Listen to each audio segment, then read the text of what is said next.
ছিলেন যেভাবে অভয়ার বাবা মার চোখের সামনে থেকে আমাদের বোনের ধর্ষিত মৃতদেহকে ছিনিয়ে নিয়ে গিয়ে উনি এবং ওনার দুই সাগরে সঞ্জীব বাবু এবং আরেকটি নাম মনে পড়ছে না, তারা যেভাবে চুল্লিতে ঢুকিয়ে দিয়েছিল, এর থেকে বড় অমানবিক কাজ একজন পিতা মাতার সাথে হতে পারে না। তারা শেষের চোখের দেখাটা পর্যন্ত তাদের মেয়েকে দেখতে পারেন।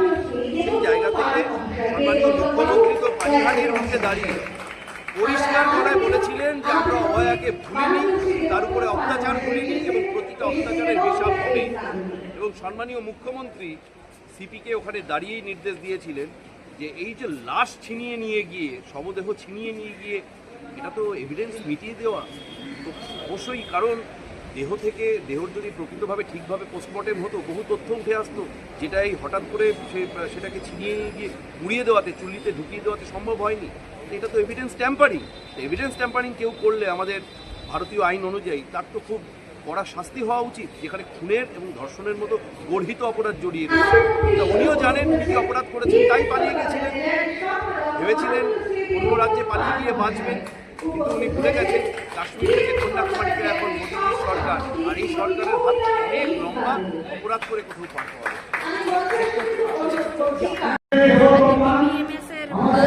সেলিব্রেশন করতে এবং বিএমএসের সূচনা করতে আমরা আজকে এসেছি। আজকে আসাটা শুরু হলো। আমরা মাঝে মাঝেই আসি এবং শ্রমিকের দাবি দেওয়া সেগুলোকে আমাদের মানতে হবে, এটাই আশা রাখবো। দিদি, আপনাদের যারা সংগঠনের কর্মীবৃন্দ তাদের জন্য কি বলবেন? সংগঠনের কর্মীবৃন্দদের জন্য কি বলবেন? সংগঠনের কর্মীবৃন্দদের একটাই কথা বলবো, আমাদের বিচার পরিবারের মধ্যে যারা যুক্ত হন তারা আর আমাদের বাইরে থাকেন না, আমাদের পরিবারের অন্তর্ভুক্ত হয়েছেন। তাদেরকে একটাই কথা বলবো, ধৈর্য রাখবেন। আপনাদের যা দাবি দেওয়া আছে সেগুলো আস্তে আস্তে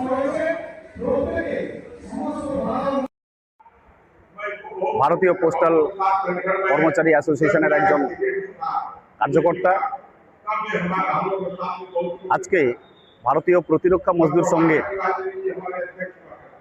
যে ডায়মন্ড জুবিলির প্রোগ্রাম চলছে তাতে আমাদেরকে ইনভাইট করা হয়েছে। আমি উদ্যোক্তাদের সাধুবাদ জানাই। সেই সাথে আজকে আমাদের ইউনিটগুলোতে যে বিশাল সংখ্যক জমায়েত আমরা লক্ষ্য করলাম, তাতে দীর্ঘদিনের বিএমএসের কার্যকর্তা হিসেবে আমি সকল কার্যকর্তাকে এই সাফল্য জানাতে চাই। সেই সাথে প্রতিরক্ষা দপ্তরের যে সাংগঠনিক ঢেউ এসছে তাকে সুশৃঙ্খলভাবে পরিচালনার জন্য এখানকার যারা নেতৃত্বে আছেন তাদেরকে আমরা অ্যাডভাইস করব। সেই সাথে সার্ভিস অ্যাসোসিয়েশন অর্গানাইজড হোক বা আনঅর্গানাইজড, এটা 1 বছর 2 বছরের কোনো সংগঠন নয়। এই দীর্ঘমেয়াদী কার্যক্রম আমাদের চালিয়ে যেতে হবে। আমাদের আরও বেশি সংখ্যক কর্মচারীর মন জিততে হবে। কাজের মাধ্যমে, পরিশ্রমের মাধ্যমে আমরা প্রতিটা ইস্যুতে তাদের জন্য ঝাঁপিয়ে পড়ব।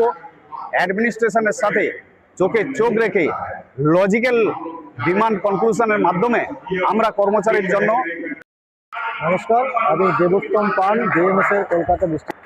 আজকের এখানে এই ডায়মন্ড জুবিলির শুভ অবসরে আমরা একত্রিত হয়েছিলাম। এখানে সংগঠিত এবং অসংগঠিত দুই ক্ষেত্রের প্রচুর পরিমাণে সদস্য আমাদের উপস্থিত হয়েছেন, ভারী সংখ্যা। তো সংগঠিত ক্ষেত্রের ইউনিয়ন তো আমাদের এখানে বহু পুরনো, এবং অসংগঠিত ক্ষেত্রের এখানে আমাদের যে ইউনিয়ন হতে চলেছে, আগামী দিনে আমরা এটা 1 নম্বর স্তরেই থাকবো। বিভিন্ন প্রতিবন্ধকতাকে জয় করে আমরা এগিয়ে চলব। আমরা গত 15 বছর ধরে দেখে এসেছি বিরোধী ইউনিয়নগুলিকে কীভাবে অত্যাচার করা হতো। যেখানে যা ছিল তাদেরকে জোর করে বিগত ইউনিয়নে, আগের ইউনিয়নে আইনটিটিউসিতে জোর করে নাম লেখানো হতো। কিন্তু আমি তাদের পরিষ্কার বার্তা দিয়েছি, এই রকমের 4 তারিখের পরে যারা আসছেন তারা খুব ভারী মাত্রায় বিএমএসে যোগদান করার জন্য আসছেন, প্রত্যেককে মেম্বারশিপ দেবেন, কিন্তু কমিটিতে কাকে রাখবেন সেটার ক্ষেত্রে একটা সতর্কতা অর্জন করতে হবে।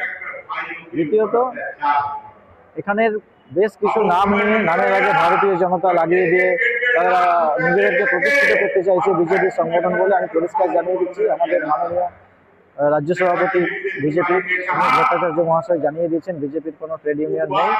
আমি তাই সকল স্তরের কর্মচারীকে বলবো যারা অসংগঠিত ক্ষেত্রে নতুন ইউনিয়ন বানাতে চাইছেন যে এইসব ভুল ফাঁদে পা দেবেন না।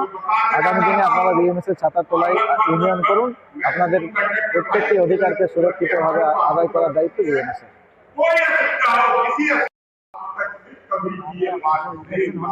हाँ, अभी जो 20-21 तारीख को यहाँ पर जो वर्ष कमेटी का इलेक्शन होने जा रहा है उसमें हमारे भारतीय मजदूर संघ ने 10 के 10 सीटों पर हमारे कैंडिडेट खड़े किए। मैं सभी कर्मचारियों से निवेदन करूंगा कि एक अच्छी मजबूत संगठन है जो देश स्तर पर काम कर रही है। हमारा कारपोरेशन का मुद्दा बहुत ही अच्छी तरह से उन्होंने सॉल्व किया है।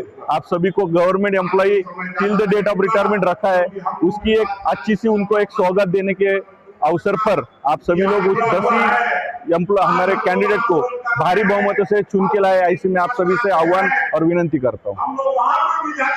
हमारा भारतीय प्रतिरक्षा मजदूर संघ का 59वां वर्धापन दिन है और हम 60वें साल में पदार्पण कर रहे हैं। ये डायमंड जुबली ईयर होने की वजह से हमारा जो यहाँ का जीसीएफ फैक्ट्री का यूनियन है भारतीय मजदूर संघ का, उन्होंने इस प्रोग्राम को बड़ा अच्छी तरीके से ऑर्गेनाइज करने का सोच विचार रखा था। उसमें आज मैं सभी हमारे कार्यकर्ताओं को अभिनंदन और स्वागत करने के लिए उपस्थित हुआ हूँ कि आने वाले इस साल में हम लोग कैसे भारतीय मजदूर संघ को इस ऑर्डिनेंस फैक्ट्री में नंबर 1 पोजीशन पे लाए और हमारे कार्यकर्ताओं का उचित ध्यान रखकर उनका योग्य अधिकार उनको मिलवाए, इसके लिए हम प्रयत्नशील रहेंगे। इसी शुभकामना के साथ मैं यहाँ पर उपस्थित था। धन्यवाद। কাশীপুর ফাইন্যান্সিয়াল ফ্যাক্টরিতে বিপিএমএসের তত্ত্বাবধানে আজকে এখানে যে আমাদের সংগঠনের আগাজ হলো এবং আগামী দিনের রূপরেখা আমাদের এখানকার কাশীপুর বেলগাছিয়ার বিধায়ক মাননীয় রিতেশ তিওয়ারিজি বললেন এবং আগামী দিন ভারতীয় মজদুর সংঘের তত্ত্বাবধানে নেতৃত্বে এইখানে কাজ হবে এবং দত্তপঞ্জির ঠেংড়ির যে স্বপ্ন এইখানে পশ্চিমবাংলার সাকার হতে চলেছে এটা আমরা দেখছি। ধন্যবাদ।